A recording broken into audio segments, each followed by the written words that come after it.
Dear God in heaven, we are overwhelmed with the responsibility of being the final generation at the end of the world. We've woken up to realize that we have been sleeping, perhaps not as others, but it has been asleep. And we ask that you would refresh us, that you would help us to study the messages that have been given to us to prepare us for this time, that we may have greater understanding of you and what you require of us. And we ask this in Jesus' name. Amen. Okay, so we're going to start with a reading of Daniel chapter 11, verse 40 to 45. And I'm going to share that for your reading.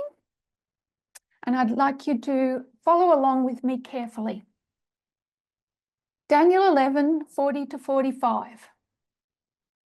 And at the time of the end, 1798, shall the king of the south, revolutionary France, push or war at the king of the north, the papacy, inflicting a deadly wound and then a death. And the king of the north, the papacy, shall retaliate, shall come against the king of the south in 1989, like a whirlwind, destructive and rising up, with chariots and with horsemen, with the military aid of the United States, and with many ships, economic strength. And he, the king of the north, shall enter into the countries, the satellite states of the Soviet Union, and shall overflow and pass over like a flood, inundating the country around.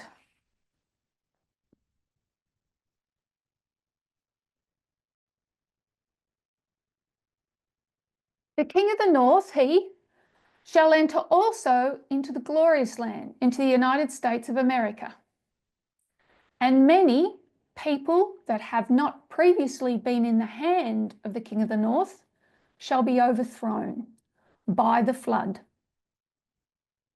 Because the same way that the United States and the papacy entered into the Soviet Union in 1989 also is the same way that it enters into the glorious land.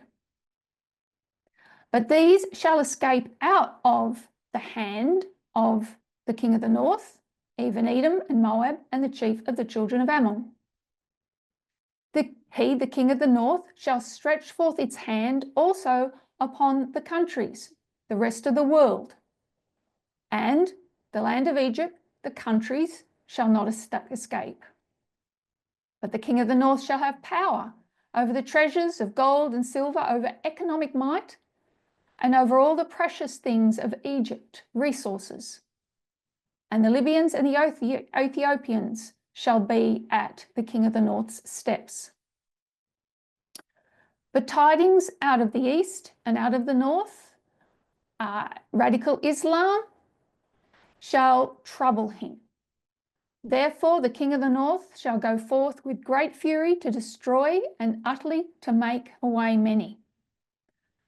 And the king of the north shall plant the tabernacles, the worship place of his palace, of his government, between the seas in the glorious holy mountain in the United States. Yet the king of the north shall come to its end, and none shall help the king of the north.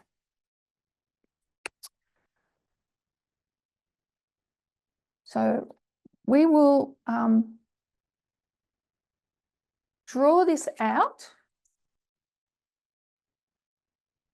I hope to use my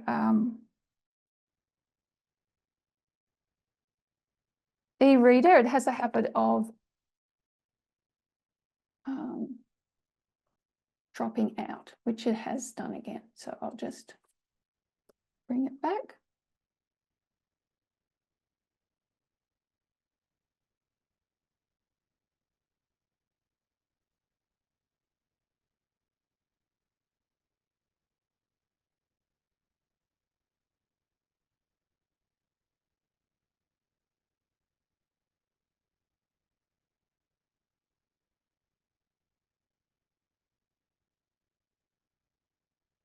Okay.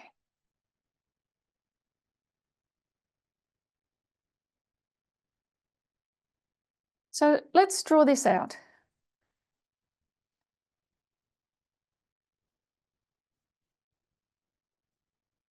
Daniel 11, and we're going to concentrate on 40 and 41, but we do understand that the rest of the verses are repeating large in a chiastic structure, and we will touch on that.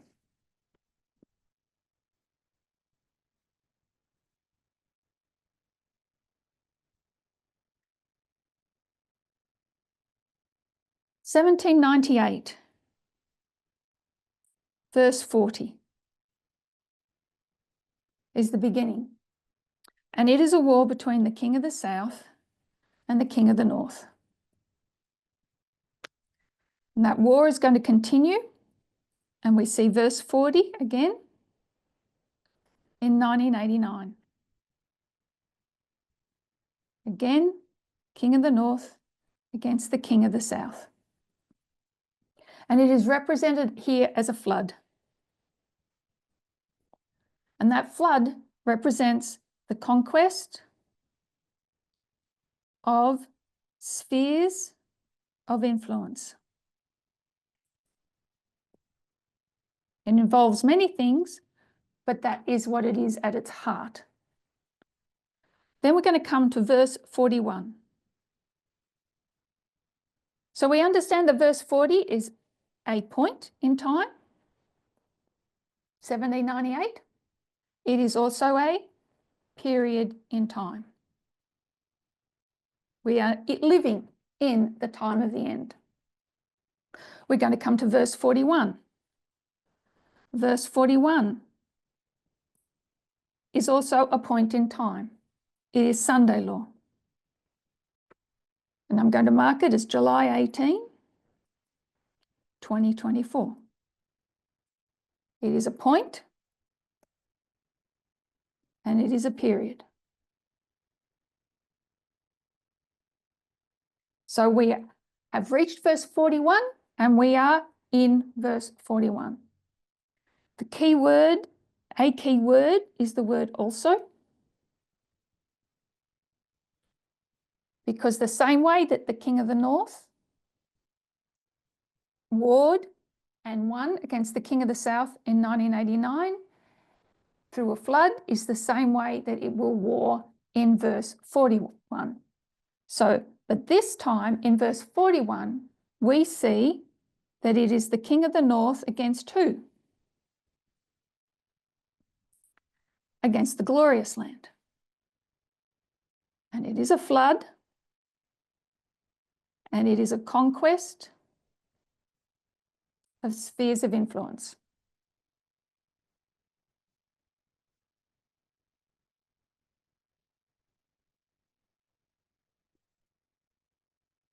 We continue on in verse 41, and the king of the north will also enter the countries, or Egypt. And then we'll have the close of probation. So we have left verse 40. We are now in verse 41. Again, as I said, verses 44 and 45 is chiastic structure. We can also say verse 41 is verse 45, and we'll look at that more closely later. We mark this Sunday law using the symbol of Quintus Fabius Maximus Gurgis in the year 273 BC. 272 BC, sorry. So Quintus comes from the month Quintilis. You were called Quintilis if you were born in the 5th month, not on the 5th day. Once upon a time, it was fashionable to call your daughters April or May or June. It's just not fashionable today, but it's the same concept. If you were born in the 5th month, you could be called Quintilis, Or if you were the 5th child, you could get called Quintilis. That's July. Fabius, Faber bean, because the ancestors of this man were bean farmers. So Faber bean connected with elections and voting. Maximus is the greatest. Gurges is a whirlpool. Because Maximus Gurges was quite a glutton, he consumed every luxury he came across when he was young.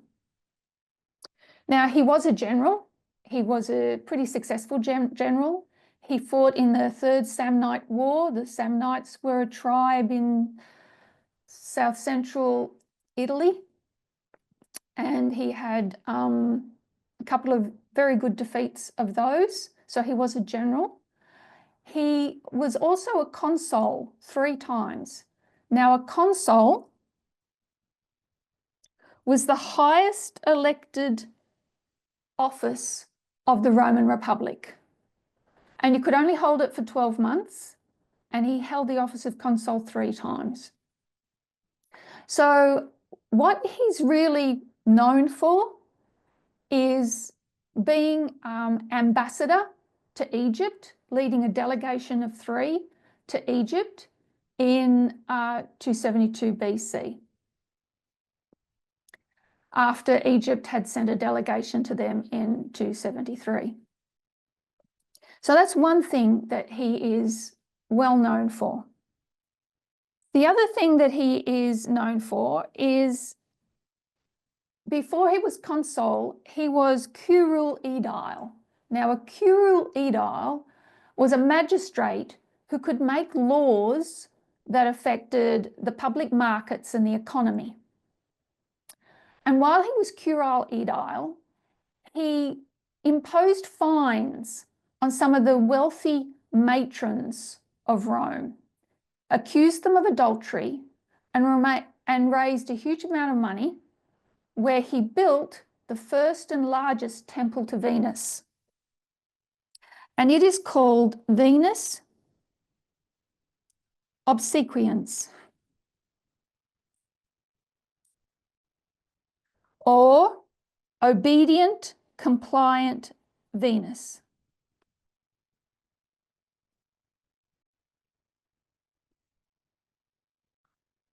You did this really, building these large temples and any structure really was, back in those days, it was pretty good propaganda. It was like advertising.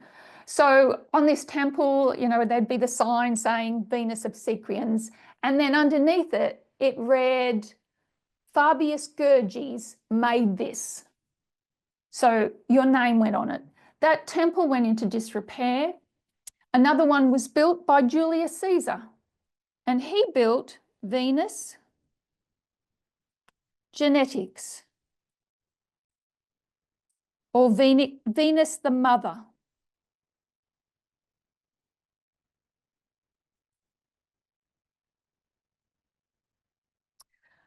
So, because Julius Caesar claimed to have descended from Venus.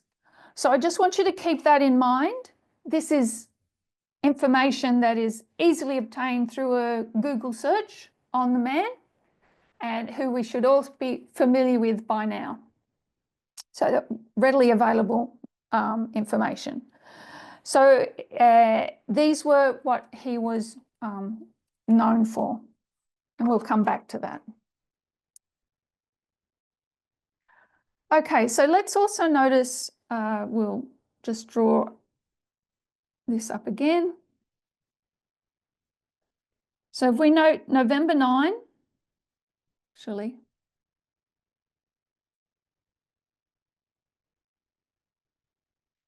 (1989), time of the end. And this is verse 40. And we'll note July 18,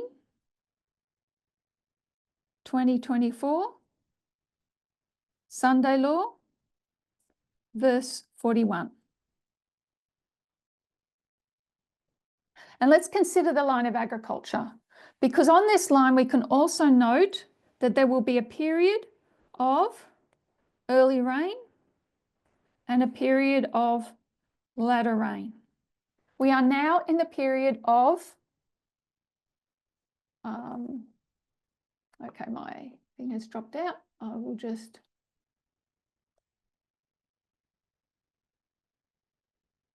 pop it up again.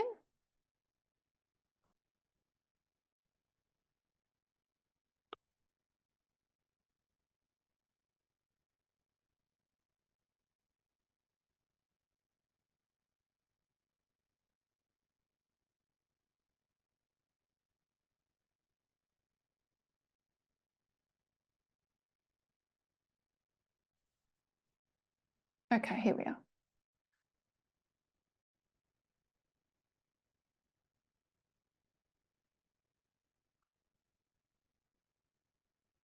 Okay, so on the line of agriculture, we can mark the periods of the early and latter rain. So the early rain occurs within the time period of verse 40, the latter rain in the time period of verse 41. And what I want us to note here is that rain is rain. The rain that we receive in verse 41 is just a heavier amount of the rain we received in early rain. We need to understand the early rain. And Ellen White says as much. You cannot be benefited by the latter rain unless you've received the early rain. So what we are studying today is absolutely dependent on understanding the messages that have been given to us prior to 2024. These are the messages we need to be reviewing. They will open up to us the latter rain. It's the same rain. So verse 40 is a battle over spheres of influence. The king of the south is Gorbachev. The king of the north is Bush. And what does Gorbachev want? He wants a multipolar world. And what does Bush want? A unipolar world.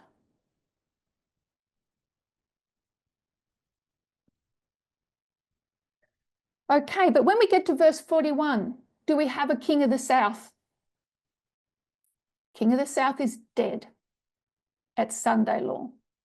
So the battle now is not between the king of the north and the king of the south. It is between the king, what the battle here is the king of the north and the glorious land. So what's the difference? Well, who is the glorious land? The glorious land is the city on the hill.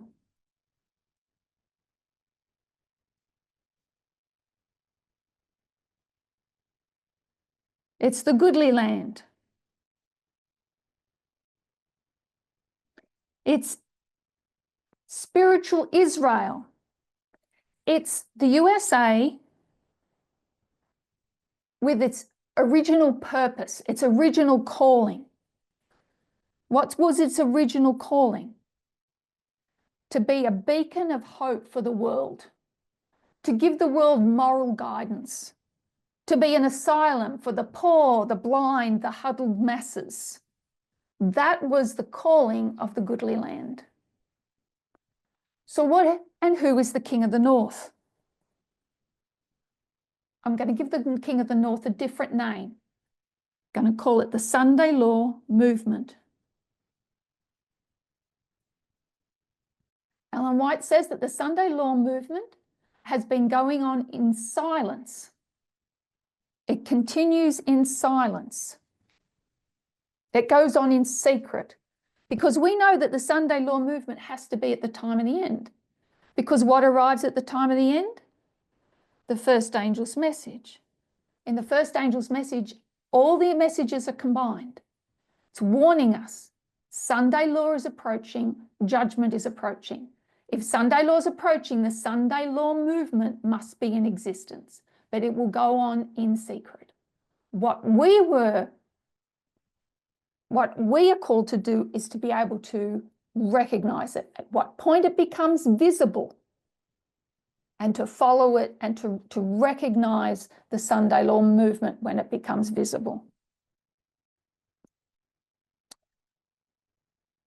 Okay, so from 1989, the Sunday law movement, it's there and it advances in time until it becomes more visible. So it's secret, and then it's going to become visible.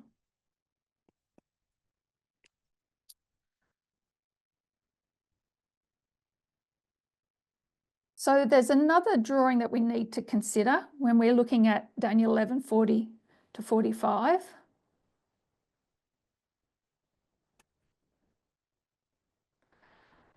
And you're familiar with this. We mark this as Sunday law. And I'm going to mark this Panium. And what we see is when it comes to the, we mark a deadly wound of the king of the south at Panium. We mark its death at Sunday law. But when we talk about the rise of the seventh kingdom and the decline of the sixth, think of the seventh kingdom as the Sunday law movement. Think of the sixth kingdom as the glorious land. So maybe I'll write that down here. Seventh, Sunday law movement. Sixth, it's the glorious land. And what do we call that? Because this has been going on for a while. War on Western Front. And this between the King of the South and the King of the North, war on Eastern Front.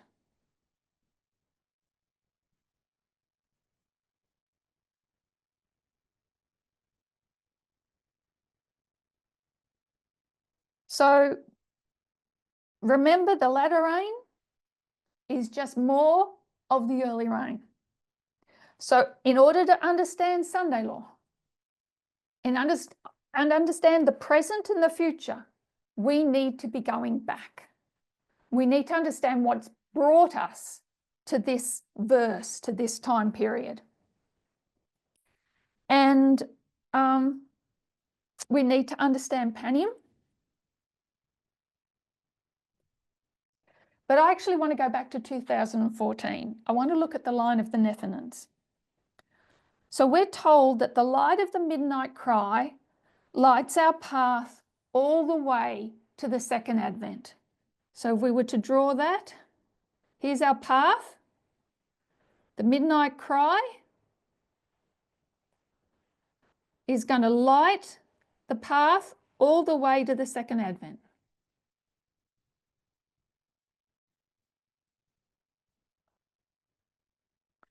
But we're also told, Elder Tess has told us, to walk in the events of 2014 all the way through. So while the light of the midnight cry will light our path, the events of 2014 will continue also all the way through to the second advent. So we need to understand both those things. And that makes sense to understand our Sunday law. Let's go back to the first Sunday law on our lines. We were told that the priests need to watch and understand their line in two parts. So let's consider the line of the priests.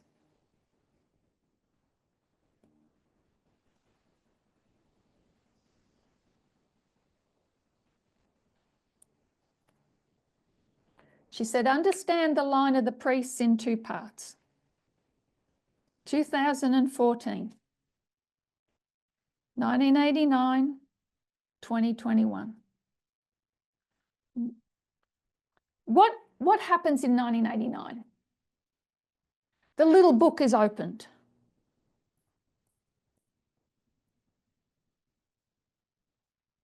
And what are we to do with the little book? We're to eat it. And what is the eating of the little book?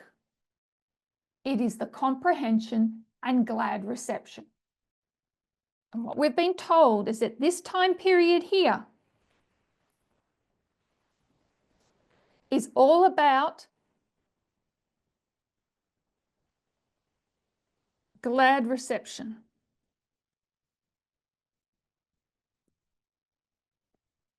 Sunday law is 2014. Accept it. Understand and accept the date that it exists.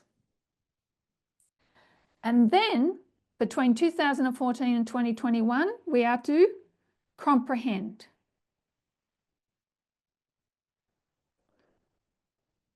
We unpack it.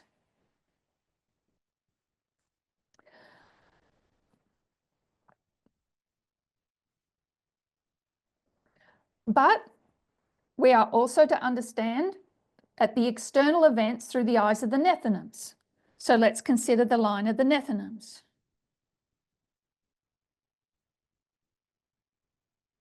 (2014), 2024, close of probation. What is our job between 2014 and 2024? Gladly receive. Accept that it exists. Terrie, we've just lost your screen. Yeah. Sorry about that.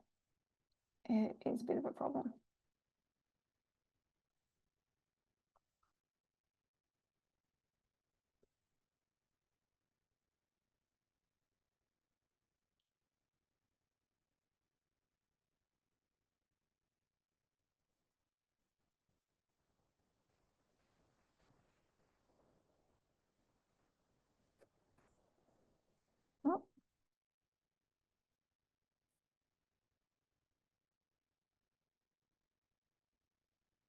Oh. Where was I? I think is that one. Yep, gladly receive. And now we are to comprehend.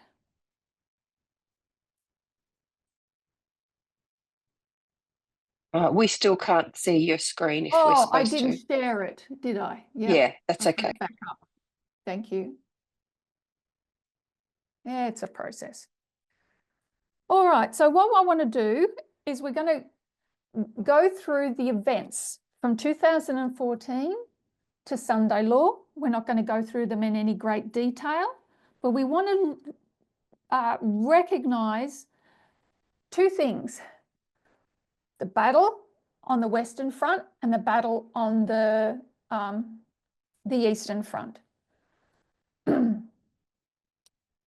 So as we go through the events from 2014, you need to take note of what battle we're talking about with each one. So 2014, it's a Sunday law. And we know that a lot happened in 2014. But there are three key things that happened that directly related to the US government. And at the very top of the list, what was the most important thing that happened in 2014 in relation to prophecy that Elder Tess listed?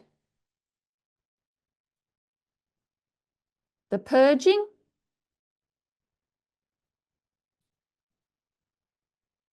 of the Republican Party of moderates.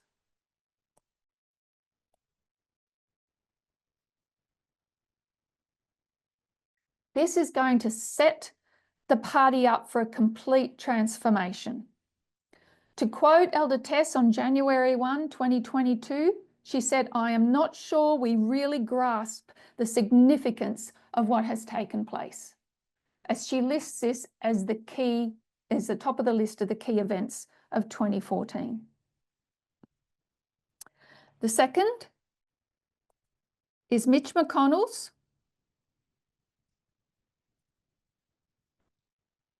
he blocks judiciary appointments. This is going to have far-reaching ramifications for the Sunday Law. The third thing, Burwell versus Hobby Lobby.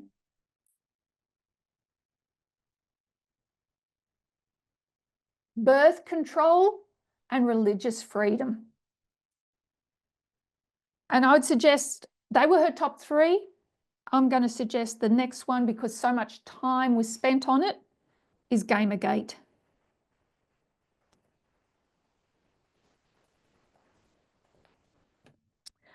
So 2014, Sunday Law. 2016, it's an increase of knowledge. And what do we have? The 2016 elections. We mark this as Concord. And the other significance is a death decree. So we know that Trump won this election. But I just wanted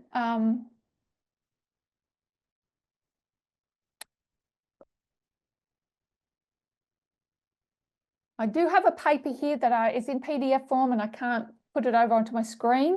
So I'm just going to read the key findings from this PDF, and then I'll share a couple of articles. But this is from the Pennsylvania State University, and it's done a research brief, and it's called Deaths of Despair and Support for Trump in the 2016 Presidential Election. And this is the key findings of that research paper. That Trump overperformed the most in counties with the highest drug, alcohol, and suicide mortality rates. Now, just remember that the US was going through an unprecedented opiate epidemic, and that was a very important theme of the 2016 presidential campaign. Both Clinton and Trump spoke on the subject, expressed concern about the crisis, and they offered different strategies to deal with it. But the key findings were that he overperformed in those states that had the biggest problems with that. Much of this relationship is accounted for by economic distress and the proportion of working class residents. Trump performed best in counties with high economic distress and a large working class. Drug, alcohol, and suicide mortality rates are higher in counties with more economic distress and a larger working class. And many of the counties with high mortality rates, where Trump did the best, have experienced significant employment losses in manufacturing over the past several decades. So it lists 5 key findings. All has to do with deaths of despair and support for Trump that helped him gain that election. And I'll just share, just so that you know this isn't just a one-off.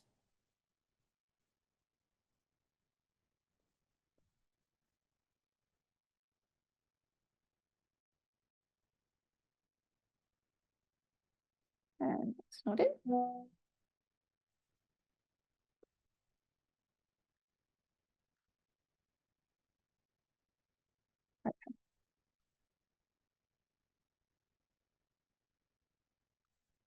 This is Drexel News. So Drexel is a university in Philadelphia, Pennsylvania. And this is an article written in 2017. Could death rates have swung the 2016 election? So their study and research had shown the same. Significant increases in the death rates of white middle-aged people over the last 15 years appear to be tied to increases in Republican voting that helped lead to Donald Trump's election in 2016. I'll just drop to the bottom of this article because I thought this was interesting.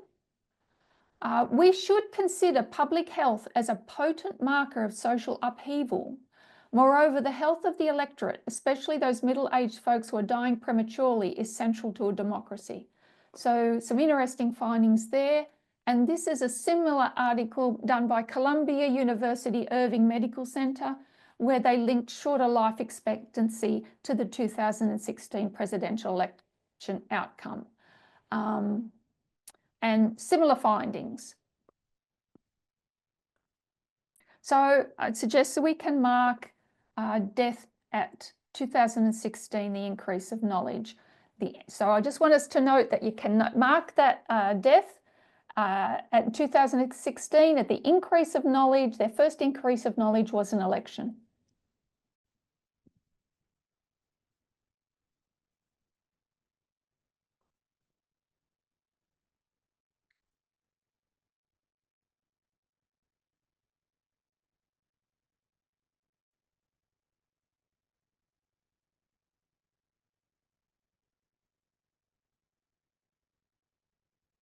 Okay.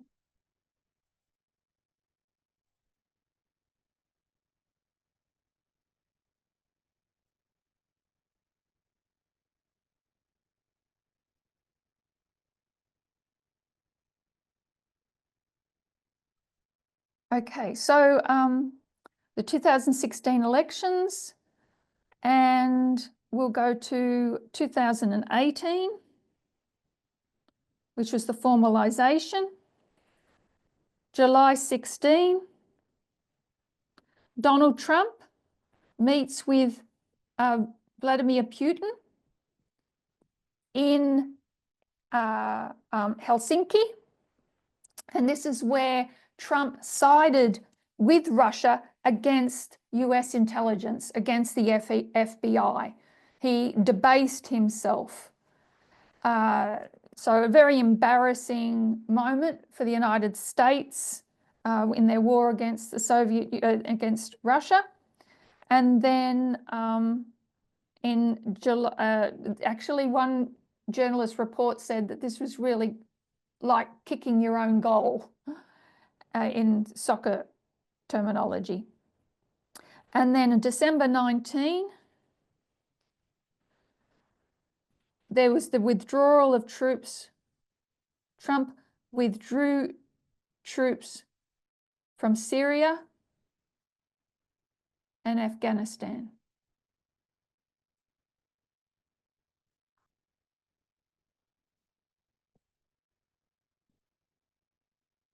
So we'll come down to 2019. And this is the Nethanims 9/11. Sunday law, it is a Sunday law for the Levites. And we see the first, November 9, the first impeachment of Donald Trump.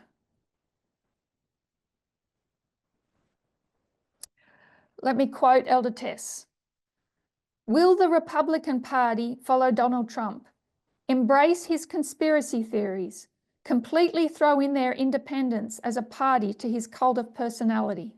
Or would they stay the conservative party that they are but distance themselves? Well, history has given us the answer. They stood by Donald Trump. And this marks the Republican Party's last chance to turn it around. This impeachment was a mistake. It was thought to have been where they could expose Donald Trump and put him out of the picture forever, but that totally backfired. Choosing Donald Trump on November 9, 2019 will lead the party to accept the conspiracy theories of 2020, the election results, that opposed the election results. It was the last opportunity for them to turn around. 2019, April, also note that in April, Vladimir Zelensky won their presidential elections in a landslide victory, over 70% of the vote.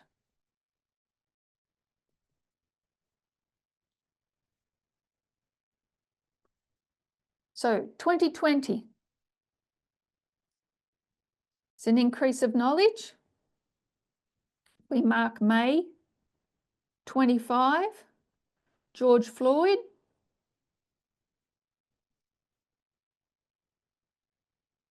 Death decree. And we mark a number of deaths in this history, and each of these deaths are a step in the removal of restraint. So with the death of George Floyd, what Biden failed to do was reform the police system.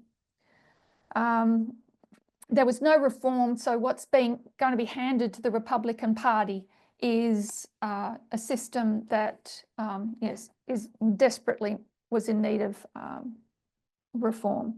So when you think of John Lewis, Conscience of the Congress, Ruth Bader Ginsburg and her fight for LGBTQ rights and women's rights, Chadwick Boseman and the fight against racism in the entertainment industry, all of these people represented the restraint that they had on these things within those spheres, and that is gone.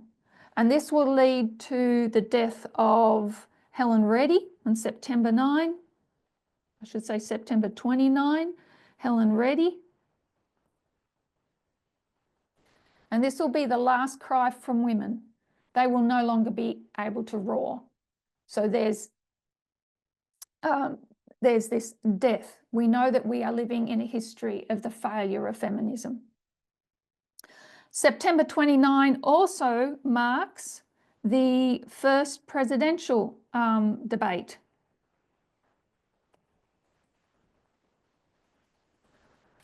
Where Trump said, stand back, stand by, which was a call to his base, basically saying, your time is coming. This 2019-2020 period marks the removal of restraints from different places that will leave Republicans with raw, unrestrained power. Let's come to Panium. So Panium is 2021. It's the Sunday law. It's also 275 BC. The king of the north comes against the king of the south. Rome defeats Pyrrhus at Beneventum. We note that the world takes note of Rome at Beneventum. And it's also 1945 and 1989 on the line of World War II. All of these things will become significant. So what do we mark in Panium? First of all, January 6, the insurrection. War on the Western Front. The US Capitol building in Washington, D.C. was attacked by a mob of Donald Trump supporters in an attempt to overturn the 2020 election results. January 20, the inauguration of Joe Biden.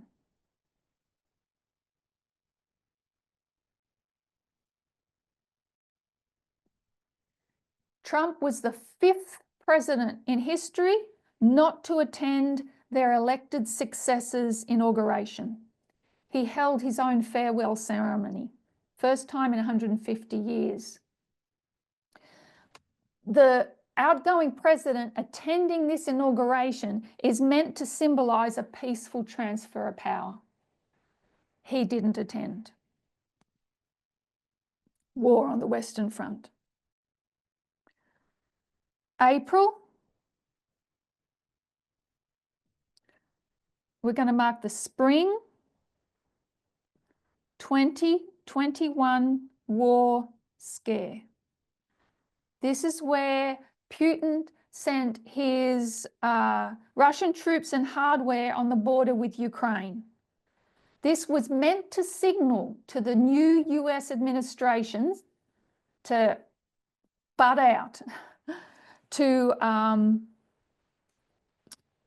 tell them, don't bring Ukraine any closer to NATO or else. They also wanted them to back out of aiding in any of the liberation attempts of the occupied areas of Ukraine. So this was meant to scare the United States away, and it backfired. So prior to this, at the election of Zelensky, Zelensky was not really clear or decided on whether to have any connection with NATO. But this spring war scare changed all of that. So now he's going to really push to become a member of NATO and to get outside help. July 12, so that was war on the Eastern Front. July 12 is the Putin essay called On the Historical Unity of Russians and Ukrainians. And he argues that there's this like triune group of Russians, Ukrainians, and Belarusians. They're one people, they have a common heritage and a common destiny. So basically this was propaganda, it was a rewrite of history, and he's blaming the West for anti-Russian conspiracy theories. August 30, Afghanistan withdrawal.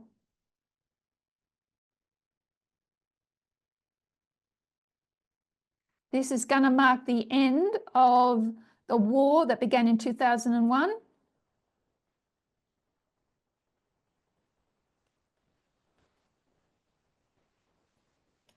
And ended in 2021. September 1, the Texas Heartbeat Act.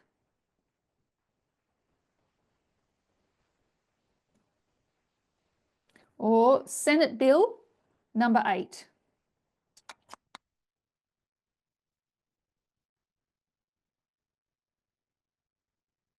So this bill prohibited abortions after the fetal heartbeat was detected, which was as early as 5 to 6 weeks.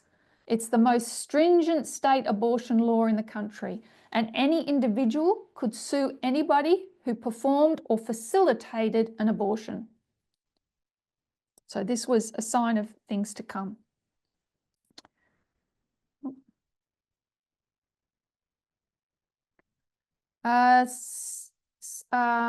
Also on September 1, the White House issued a joint statement on US, Ukraine, strategic partnership.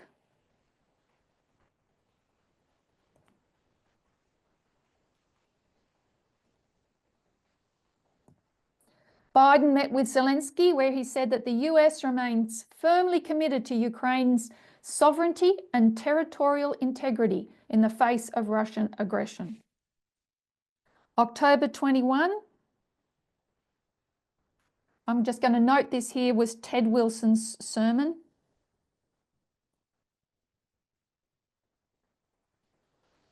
Called Trust God's Prophetic Word in the Coming Impending Conflict, where he talked about the aberrant lifestyle behaviour of LGBTQ, among other many errors. October to December, we marked an information war.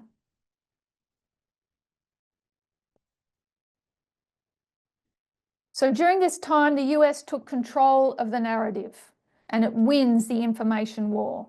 It preempted Putin's every step.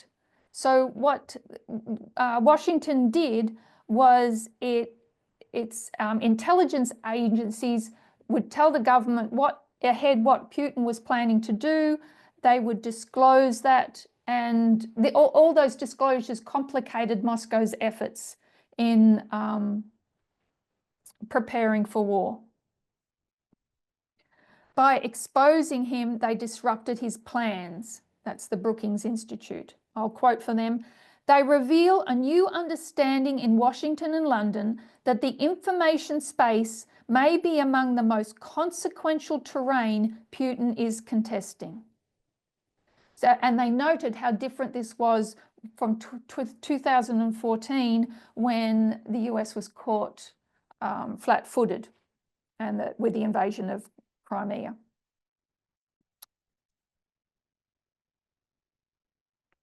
And lastly, December 27,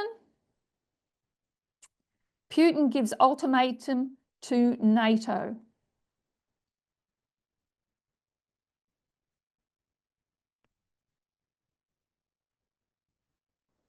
He threatened military action if they didn't guarantee barring Ukraine from membership.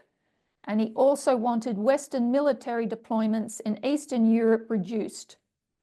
NATO is going to reject that ultimatum. So what we want to note here is this is Panem. It is 1945. It is 1989. It is Beneventum. It is a deadly wound. Russia, from this point on, is a dead man walking. At some point, and don't think we're going to have time today, I'll see how we go, we want to return to this history to look at what triggered Russia to build up its military and do the drills it did in April, because that's also very, very telling.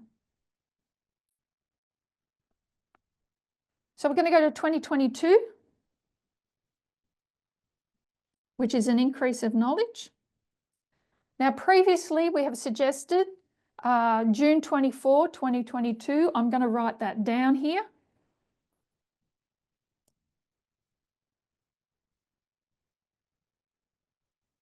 This is Dobbs versus Jackson's Women Health Organisation, the overturning of Roe and Wade. But remember, we're following the battle between Rome and Pyrrhus. So let's note this. Panem, 2021, it's 275. The increase of knowledge is 2022, which is 273. Sunday law is 2024, which is 272 BC.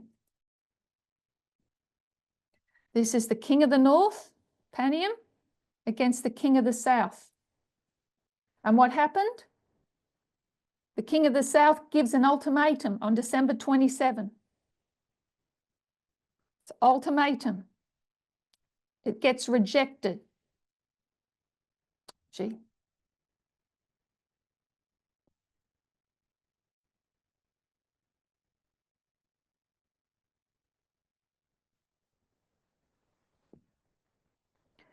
This all gets, they're losing the war on information. They're losing the narrative. We note that as a deadly wound.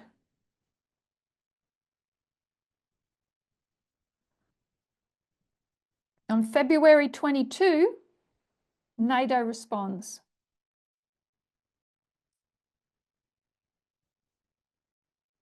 This is February 22. On the 24th of February, Russia will invade.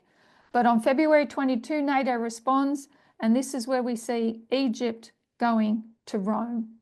Because now NATO and the US will have joined forces to, well, I mean, I know America is part of NATO, but we see them in concord here to respond to Putin's ultimatum. And then we'll mark the death, which we need to. This is where Rome will go to Egypt. So as the increase of knowledge could also be said to be February 22, when NATO responds.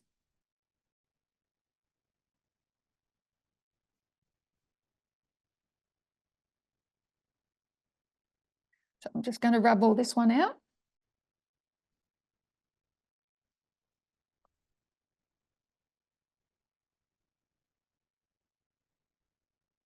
Okay. 2020. I'm going to go to 2024.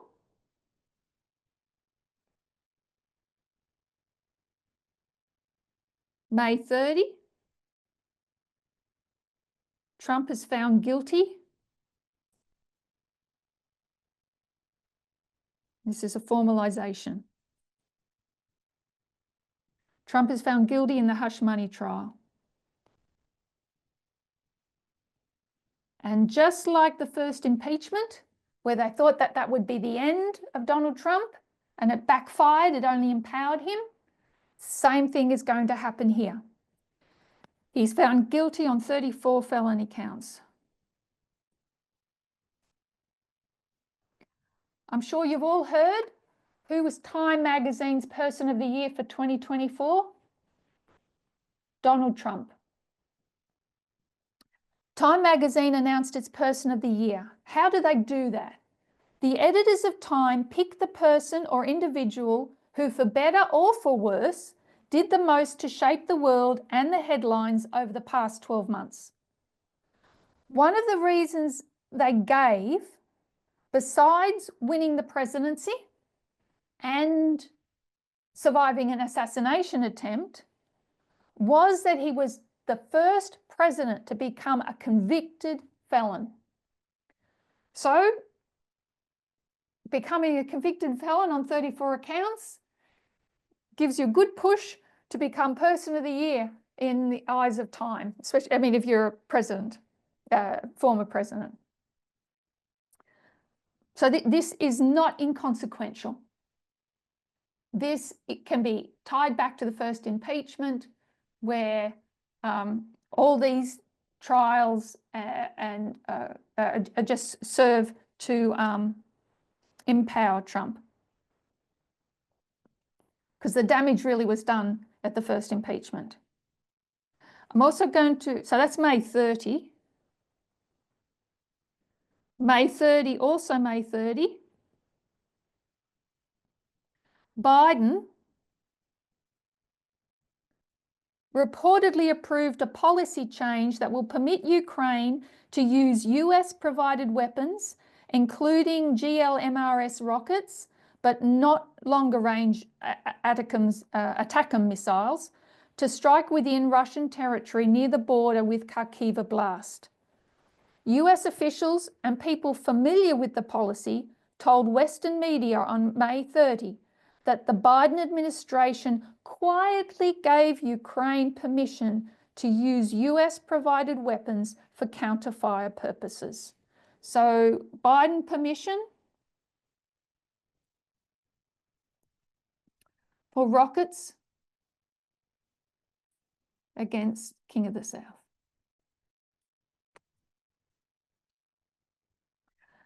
Okay, now we also want to mark July 1. And I want to read from the National Women's, this is Trump versus USA, Supreme Court ruling.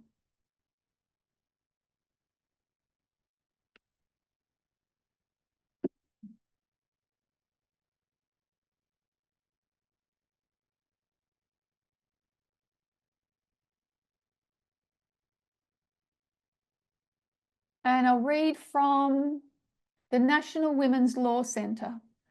The Supreme Court term just ended, but the disastrous effects of their decisions are just beginning. So July 1, we mark an end and a beginning. It is the end of that court's term, but they're marking a beginning of disastrous effects. On July 1, 2024, the Supreme Court term came to a chilling end, with a conservative supermajority ruling that presidents are largely immune from criminal prosecution for acts undertaken while in office. A devastating decision even for this highly politicised court. This decision concluded a term in which the conservative supermajority systematically advanced its political agenda of expanding its own power and the power of its political allies, while continuing to erode the rights and protections of everyday Americans. In addition to inviting a future president to feel less constrained by the legality of their actions, the court also sharply limited the ability of any future progressive administration to pursue policies that the current court disagrees with. It overturned decades of precedent. So I'll stop there, look that up, and there's many similar articles. This was a significant event. The relationship between the president and the people changed markedly between June 30 and July 1. America is no longer the shining light on the hill. It is, it's no longer there to protect minorities and the needy. And then we will mark, oh, let me do that.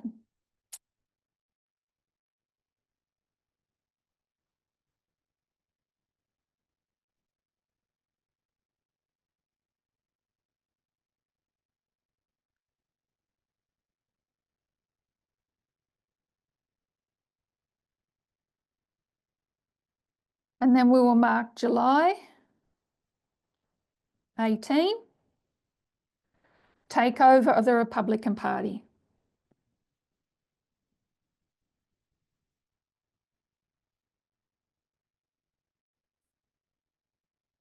The RNC. This marks the complete takeover of the Republican Party. So on the line of the Nethanims,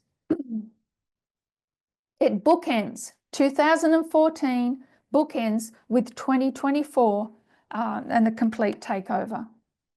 The significance of 2014, 2016, 2019, 2021 leads to the conquest of the Republican Party.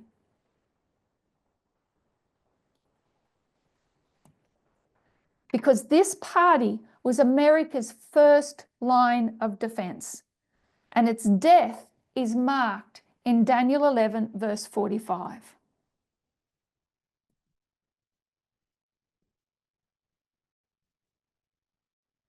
And we'll read that. Let's just go back.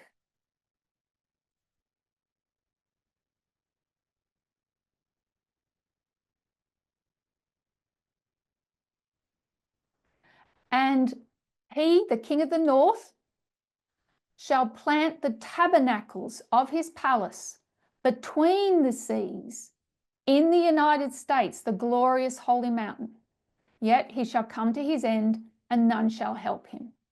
So the king of the north, the Sunday law movement, shall plant the tabernacles. What's in a tabernacle? So we have previously called them tents, but these are sanctuaries. This is where you would set up your Apis bull or your Venus obsequion or your Venus genetics, whatever you want to call it, is set up between the seas. The image to the beast is set up between the seas in the United States. Who are the seas? They're the people. The Republican Party is now between the people. The people will need to make a choice. The people don't make a choice on July 18. That will come later. Who's there on July 18? Who was there on the plain of Dura in Daniel chapter 3? The princes, the governors, the sheriffs, the magistrates, the rulers, the delegates, the representatives are there on the plain to see the image of the beast unveiled, not the people. The image of the beast is between the people.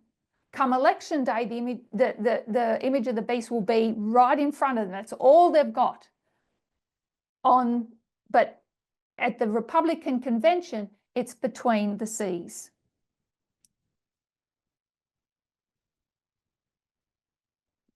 It marks the beginning of a campaign.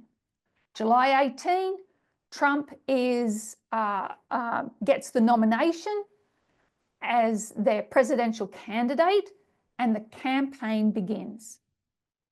How are we going for time? So I just want to share a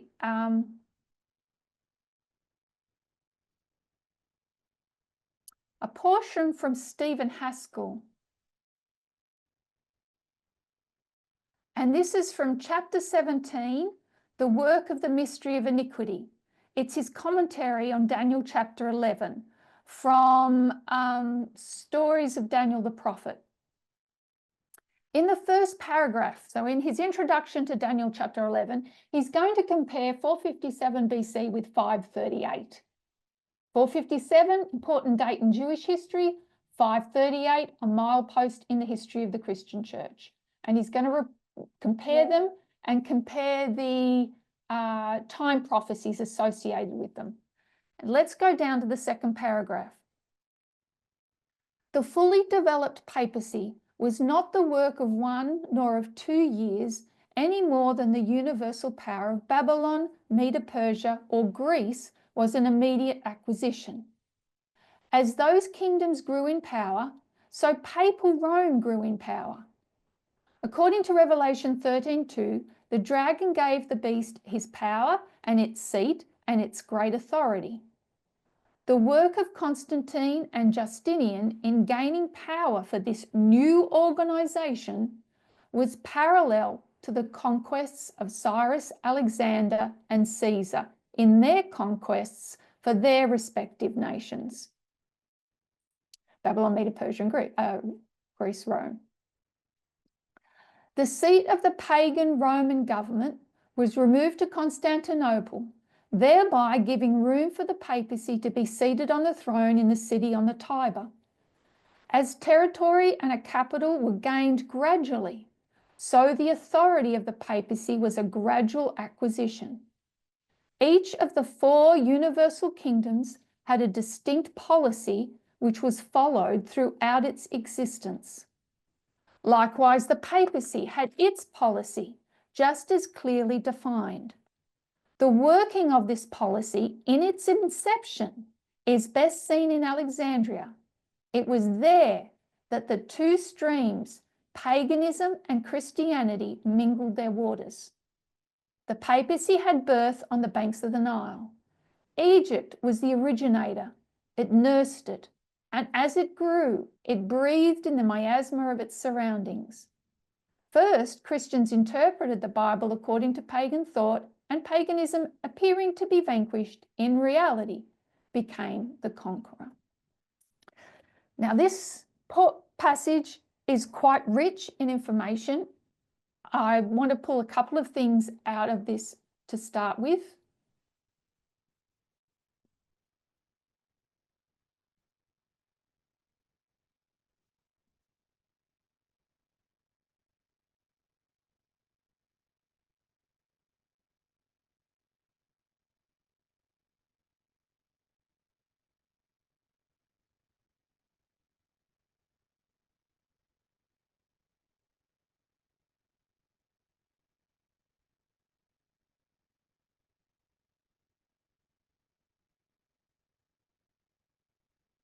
So let's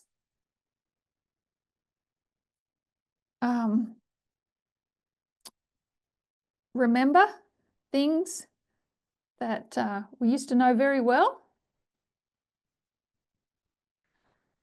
So what Haskell does is he's quoting Revelation 13:2, and which says that the dragon gives the beast power, seat, and great authority. So what came first when we talk about the papacy?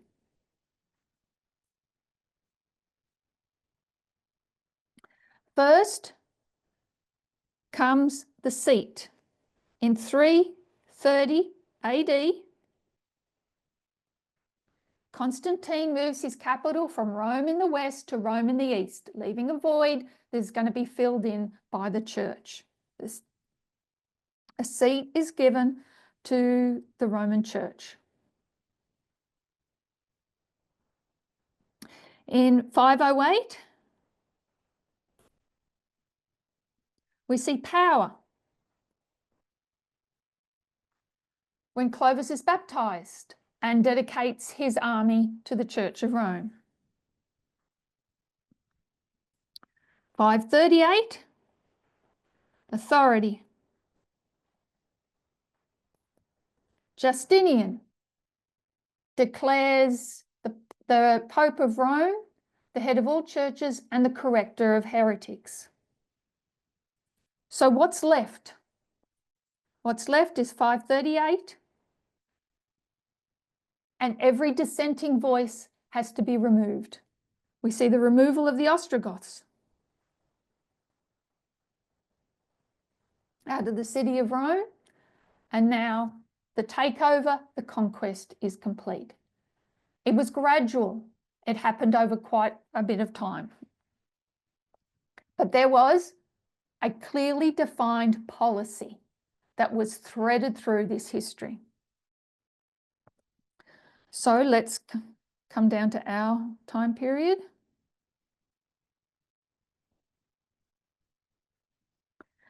And when did Trump receive his seat? 2016. He gained the presidency and he has claimed never to lose it. When did he receive his power? In 2019, with the first impeachment, because this is going to take the Republican Party to the point of no return. And that they will stand behind him from this point on. When did he receive his authority? July 1, 2024. Receives great authority with a Supreme Court case that it was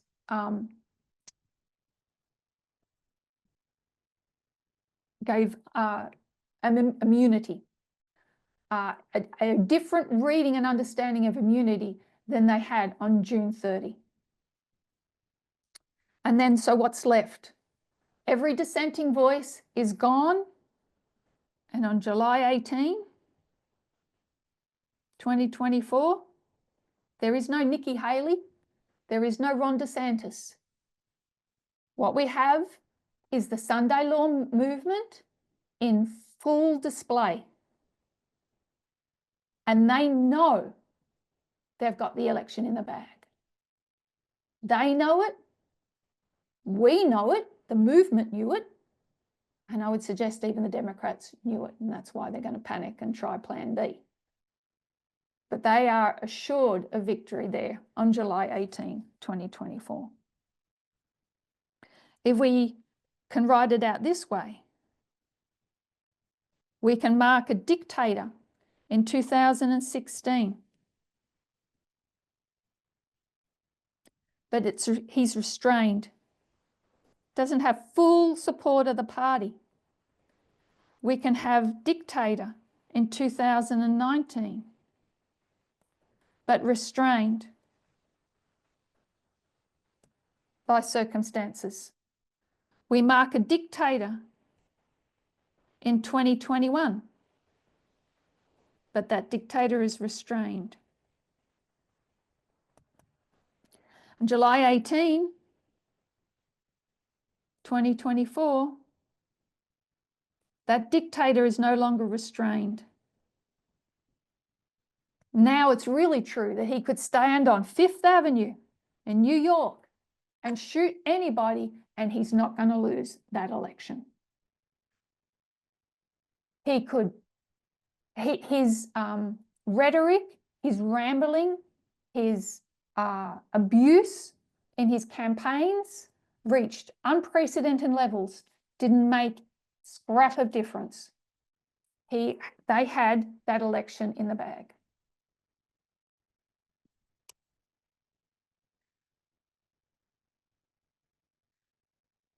So we've got time.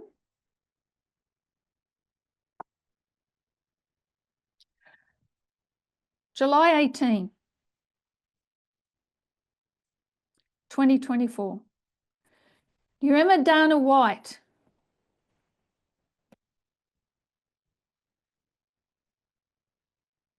He's CEO of the UFC, the Ultimate Fighting Championship. And he is the final speaker at the RNC. He's the one that introduces Donald Trump. Usually that would be done by your spouse. In the past, it was done by Melania, and I think in 2020 it was done by Ivanka. But this year, Dana White introduces. On November 6, Dana White is at the victory party in Palm Beach, Florida. Donald Trump's victory celebrations. And you would understand Dana White is a man that is admitted to assaulting his wife. He takes the microphone.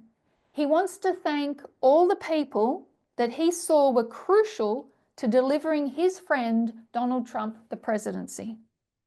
And who's he going to thank? I'll quote him. I want to thank the Nelk boys, Aidan Ross, Theo Von, Bussin' with the Boys, and last but not least, the mighty and powerful Joe Rogan. So you should know who these people are. The Nelk boys, Aidan Ross,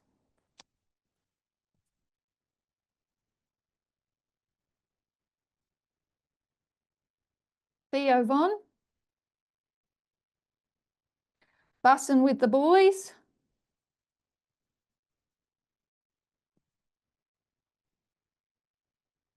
and the mighty and powerful Joe Rogan.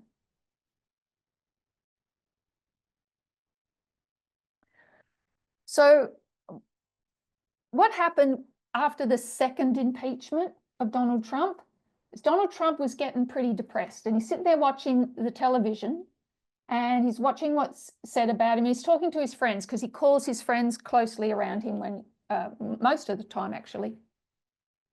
And he's talking to Dana White, and he finds out that there's going to be a fight because he's in Florida. There's going to be a fight down, not wherever it's going to be. He says to his aides, we should go down to that. I think they're going to like me.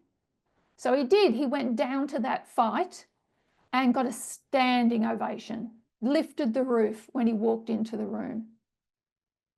So once the campaign started, July 19, they hired a young male consultant who had been a social media influencer himself. And they, Susie Wiles commissioned him to go and write a list of all these people that Donald Trump should talk to. So he did. He went and wrote a list, and then they went to Trump and they said, look, we think that there's these people that you should be talking to on the social media. And he says, have you talked to Barron? And they hadn't talked to Barron. He said, go talk to Barron and then come back to me. So they went and they talked to Barron. And Barron Trump said, yep, you've got to talk to this one, this one, this one, this one. And that began a campaign of reaching out to people through these, what they call pod bro podcasts, or the manosphere.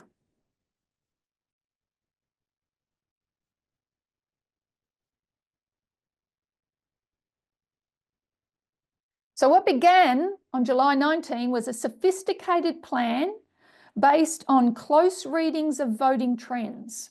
This was no fluke. It was a campaign strategy on reaching low propensity voters by using the manosphere. So this, like I said, this began a marathon of podcasts, and they reached millions.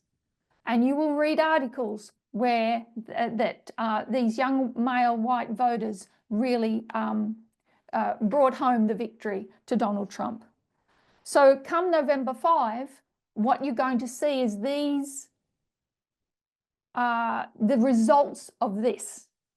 The results of this are that they are emboldened. And you will now hear the phrase, your body, my choice.